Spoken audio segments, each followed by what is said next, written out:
San Francisco, California.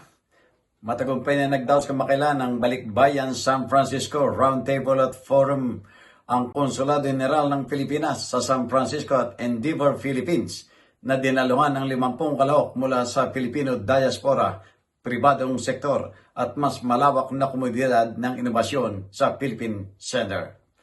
Ang kaganapang ito ay bahagi ng patuloy na pagsisikap na palalimin ang pakikipag-ugnayan sa mga Pilipino sa ibang bansa at gamitin ang kanilang kaalaman at mga network upang suportahan ang lumalagong ekosistema ng inobasyon sa Pilipinas.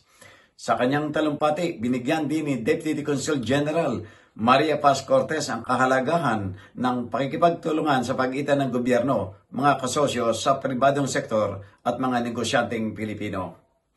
Ang mahalagang papel ng National Innovation Council ay ang pagsang-ayon ng mga patakaran, pagtugon sa mga struktural na hamon at pagsusulong ng inklusibong paglago sa pamamagitan ng inobasyon.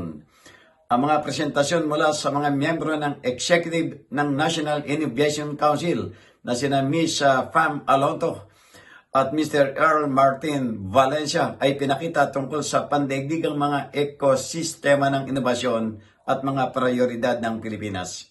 Anila ang kahalaga ng pagbuo ng isang multiplier effect sa kung saan ang mga batikang negosyante at mamumunan ay aktibong sumusuporta at nagtuturo sa mga umusbong na tagapagtatag na tumutulong sa pagpapalakas at pagpapalawak ng ekosistema ng inobasyon.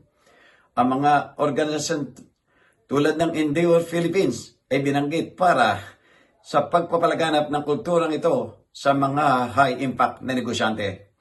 Isang panawagan para sa patuloy na pakikihalahok ng mga stakeholder mula sa gobyerno, pribadong sektor at diaspora upang isulong ang paglago na pinapatakbo ng inobasyon at palakasin ang ugnayan sa pagitan ng Pilipinas at mga komunidad ng Pilipino sa ibang bansa.